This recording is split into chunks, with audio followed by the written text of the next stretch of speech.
아브라함이 약속의 성취로 받은 이삭과 그리고 그의 아내 리브가는 결혼했는데 20년이 되도록 아이가 생기지 않았습니다.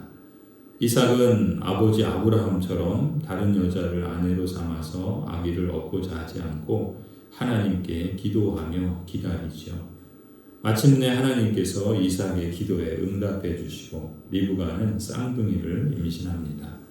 24장에서 천만인의 어머니가 될 것이라는 약속에도 불구하고 하나님께서는 이삭과 리브가에게 20년 동안이나 아기를 주지 않으셨습니다. 그러한 일은 그 약속의 성취가 온전히 하나님께 속해 있다라는 것을 우리들에게 깨닫게 하시는 것이 아닌가. 그런 점에서 하나님은 인격적인 하나님이다 이렇게 부르죠. 인격적이라는 말은 기계적이고 자동적이라는 말과 반대됩니다. 서로를 알아갈 때 그 관계가 깊어진다는 뜻이 있죠. 기도가 그렇습니다. 하나님은 은혜로 그냥 주시기도 하지만 기도하면서 기다리게 하실 때가 참 많은 것 같습니다. 하나님이 괴팍해서도 아니고 기도가 우리의 공로여서도 아니죠. 하나님은 언제든 주실 수 있습니다. 하지만 우리의 믿음을 위해서 또 우리에게 선하신 하나님의 뜻을 이루어 가시기 위해서 우리에게 기도를 통해 주시기를 기뻐하시는 경우가 많습니다.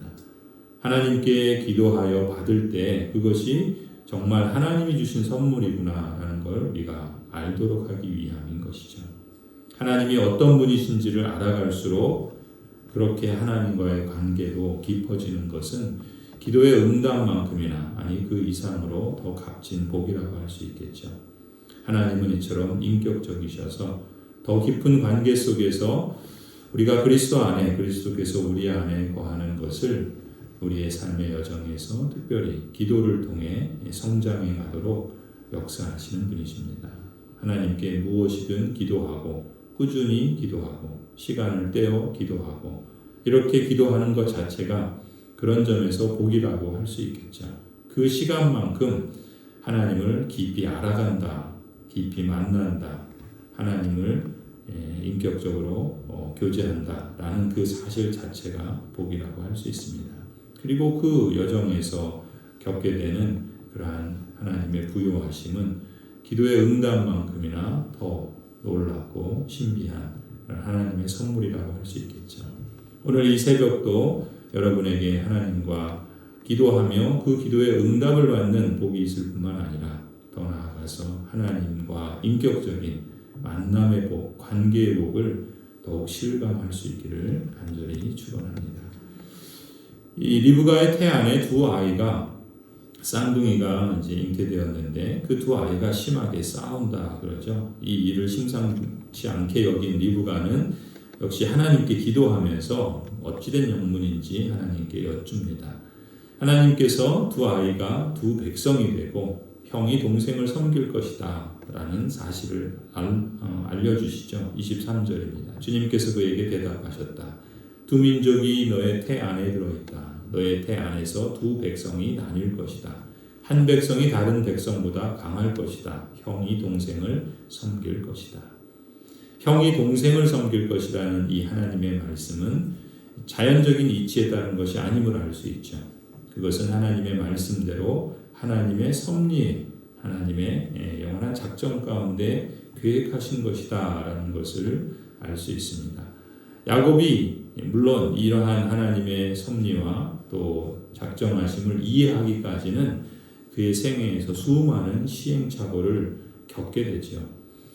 이 두 아이는 같은 날 같은 배에서 태어난 쌍둥이였지만 외모와 성향이 완전히 달랐던 것을 봅니다. 27절에 두 아이가 자라서 에서는 날쌘 사냥꾼이 되어서 들에서 살고 야곱은 성격이 차분한 사람이 되어서 주로 집에서 살았다. 또 부모의 사랑도 나눠갔죠. 28절에 이삭은 에서가 사냥해온 고기에 맛을 들이더니 에서를 사랑하였고 리브가는 야곱을 사랑하였다. 어느 날 야곱이 집에서 죽을 끓일 때 에서가 들어와서 배가 고프니까 죽을 달라고 하죠. 꽤 많은 야곱이 그냥 주지 않고 맏아들의 권리와 바꾸자고 맹세하라고 제안을 합니다. 경솔하고 영적으로 둔감한 에서였을까요? 그러기로 하지요. 32절에 에서가 말합니다. 이거 봐라. 나는 지금 죽을 지경이다. 지금 나에게 맏아들의 권리가 뭐 그리 대단한 거냐. 허기가 심했던 에서는 급하게 죽을 먹고 대수롭지 않게 자리를 뜹니다. 현재 급한 필요를 채우는 것이 그에게 허락된 장래, 아니 그의 평생에, 아니 영원에 잇대어 있는 그에게 주신 복은 대수롭지 않게 보였던 것이죠. 에서는 하나님의 약속을 이어받는 일엔 별로 관심이 없어 보입니다. 34절에 창세기는 에서는 이와 같이 맏아들의 권리를 가볍게 여겼다. 그의 마음을, 그의 삶의 태도를 이렇게 평가하죠. 에서는 값없이 얻은 지위, 그 권리와 그 복을 누리면서도 그것이 얼마나 복되고 또 그 얼마나 무게감이 있는 것인지를 전혀 이해하지 못하고, 아니 인식하지도 못했던 것 같습니다. 아마 이 정도 거래가 자신이 누리던 것을 박탈할 리 없다고 그렇게 여겼는지도 모르겠습니다. 하지만 에서가 치를 대가는 너무나도 컸지요. 그리스도인으로서 신자라고 하는 그 부르심, 또 하나님의 언약 백성됨, 그리고 또한 하나님의 자녀가 된다는 것, 이러한 그 복과 무게를 에서처럼 쉽게 여기는 경우도 사실 없지 않습니다.